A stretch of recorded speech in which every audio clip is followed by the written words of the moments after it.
از روز ازدواجتون از جشن عروسیتون راضی بودین؟ خوش گذشت؟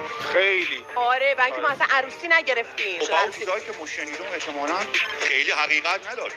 چی شنیدی مگه؟ شنیدی؟ خیلی هم مثلا چیزی خال پروین انگار خیلی راضی نبود.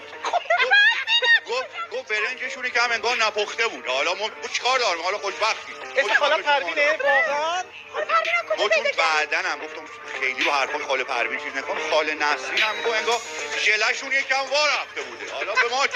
ان شاءالله خوشبخت بشیم. چیکار ما به ژله شما؟ مثلا با اونا کاری ندارم. اونا بله. گفتن کجا پیداشون از اون ور گفتم شاید اقوام عروس مشکل داشتن مثلا نپسندیدن. رفتم سراغ خاله زری. خاله زری گفت مثل یه ارکست الکیا آوردن، ارکست ارزونا. ولی حالا به ما چه؟ ان شاءالله خوشبخت. گفتم خاله زری و زیاد حساب نکنم. رفتم سراغ خاله زهرا.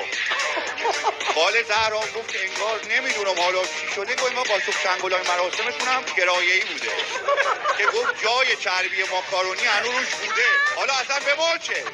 نه با فضولی کنه آدم. آره به نظر من جناب خان الان خیلی خصوصیه داریم. خیلی خصوصیه. بله آدم نبا مثلا این که رویا خانوم اون شبیه تیک قربون صدقه شما میرفته بعد خال شوکت بهش گفته چسکه بسکه به ما چه اصلا به ما چه؟